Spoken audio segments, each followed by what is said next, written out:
Hello everyone. So JKPSC का result आ गया है, ठीक है। प्रीलिम्स का रिज़ल्ट आ गया है। कितना कट ऑफ गया है, कितना क्या गया है, वो मैं आपको अपने मार्क्स के अकॉर्डिंगली आपको बताऊंगी कि कितना कट ऑफ जा सकता है, ठीक है। मेरे कितने मार्क्स हैं और मैंने क्वालिफाई किया कि नहीं किया वो भी आपको बताती हूँ मैं, ठीक है। सो आज ही आपका रिजल्ट डिक्लेयर हो चुका है और रिवाइज आंसर की जो आई है आपकी, आई थिंक उसमें से अगर आप देखोगे तो आई थिंक 8 क्वेश्चंस रिवाइज हुए हैं, जिसमें से एक तो डिलीट ही कर दिया उन्होंने। जीएस में से मैं बता रही हूँ, उसमें से नहीं बता रही हूँ, सी सेट से नहीं बता रही हूँ, जीएस के बता रही हूँ। 8 क्वेश्चंस डिलीट कर दी, सॉरी, एक क्वेश्चन डिलीट है और 8 क्वेश्चंस शायद उन्होंने रिवाइज किए हैं। उसमें से जो मैंने चेक किया है तो 2 मेरे जो पहले सही हो रहे थे तो अभी गलत हो रहे हैं, और जो 2 पहले गलत हो रहे थे वो अभी सही हो रहे हैं, तो वही की वही हूँ मैं, ठीक है। तो मेरे जो नंबर्स बन रहे थे वो कितने बन रहे थे, 59 अराउंड बन रहे थे, 59-60 अराउंड बन रहे थे। तो अभी भी उतने ही होंगे, ज़्यादा से ज़्यादा कितने होंगे, 60 होंगे, 60 प्लस नहीं है मेरे मार्क्स, ठीक है। अब मैं बताती हूँ कि did I qualify. Yes I qualify this prelims, ठीक है। अब मेरे मार्क्स कितने बने 60 से, मैं आपको कैटेगरी भी बता देती हूँ। ये जो ALC कैटेगरी है, इंटरनेशनल बॉर्डर की जो कैटेगरी है, उसके अंडर आती हूँ मैं।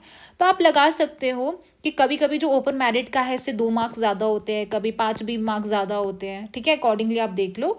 तो मैं बोल सकती हूँ जो ओपन मेरिट है वो 60 +-5 जा सकता है, ठीक है। अब मैं प्लस माइनस नहीं बोल सकते हो आप, प्लस ही होगा इससे तो, ठीक है।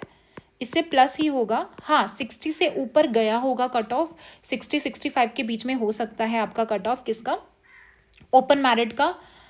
ओके, अब ज़्यादा भी हो सकता है, मेरे को उतना नहीं पता है, बट हाँ ALC IB वालों के बीच में इतना है। बट हाँ जो SC ST है वो 60 से कम ही होने वाला है, क्योंकि मेरे 60 से ज़्यादा नहीं, अगर मेरा आ रहा तो SC ST का कम ही होगा आपका, ठीक है, EWS वालों का। सो ये था प्रीलिम्स के कट ऑफ के बारे में जो मेरे को पता था, ठीक है। एंड अब बात करते हैं मेंस की। देखिए जिनका हो गया है वो तो टाइम वेस्ट मत ही करो, ठीक है, इन सब में। एंड मेंस की प्रिपरेशन करो, एंड ज़्यादा नहीं तो आपको 3 मंथ्स तो मिलेंगे, तो यू कैन एक्सपेक्ट कि जुलाई तक आपकी डेट्स आ सकती है। सो इसीलिए अभी से प्रिपेयर करना स्टार्ट कर दीजिए आप, ठीक है। और कुछ बच्चे ऐसे भी होंगे जो UPSC प्रीलिम्स देने वाले होंगे, ठीक है। जो UPSC प्रीलिम्स देने वाले बच्चे हैं वो भी प्लीज़ उस पर ध्यान दीजिए, इधर उधर की उसमें ध्यान मत दीजिए। ट्राई करिए कि जो भी आप मतलब प्रीलिम्स तक आप ऐसा कर सकते हो कि मेंस आंसर राइटिंग उन सब्जेक्ट की कर सकते हो जो आपके प्रीलिम्स में सब्जेक्ट क्या होते हैं, कॉमन होते हैं, ठीक है। जैसे आपके GS के जो सब्जेक्ट्स होते हैं वो कॉमन होते हैं, तो आप उनकी मेंस भी कर सकते हो, प्री भी साथ साथ कर सकते हो। एटलीस्ट इस मंथ तो कर सकते हो, फिर उसके बाद आप प्रीलिम्स की तैयारी कर सकते हो। जैसे ही प्रीलिम्स खत्म हो जाएगा उसके बाद वैसे भी आप मेंस के लिए शिफ्ट हो जाओगे, UPSC के लिए भी एंड JKPSC के लिए, ठीक है। So all the very best.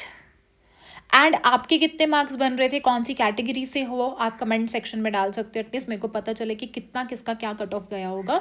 और एक और बात याद रखिएगा कि जो भी आप कट ऑफ में मतलब जो भी आप अपने मार्क्स काउंट कर रहे हो तो आपको 1/3 पेनल्टी लगेगी, ठीक है। तो वो 0.33 वाला मत लो, 0.66 वाला लो, ठीक है। मल्टीप्लाई करते हो ना आप उससे, सो 1/3 आपकी पेनल्टी लगती है, उस अकॉर्डिंगली अपने मार्क्स कैलकुलेट करना, okay. And one more thing मैं बताना भूल गई कि अभी UPSC जो आने वाला है प्रीलिम्स, ठीक है, या CDS के जो बच्चे हैं उनके लिए मैंने एक रिवीजन सीरीज स्टार्ट करी है, ठीक है।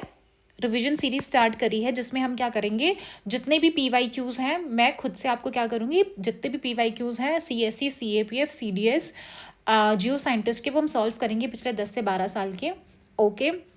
क्योंकि मेरे को भी प्रीलिम्स देना है तो उसमें हेल्प हो जाएगा। साथ साथ में PYQ के नोट्स मैं बना दूंगी, साथ साथ में जो मैंने बनाए हैं वो मैं आपको दे दूंगी, ठीक है। ऑलरेडी चालू है वो, पॉलिटी हो गया, इकोनॉमिक्स होने वाला है, बस कंप्लीट है वो, मैंने डिस्क्रिप्शन में डाल दी है वो प्लेलिस्ट, ठीक है। आप वहाँ से देख सकते हो अगर आपको PYQs अच्छे से सॉल्व करने हैं, ठीक है, क्योंकि मैंने एक एक PYQ जो है वो बहुत ही अच्छे से समझाया भी है, ओके।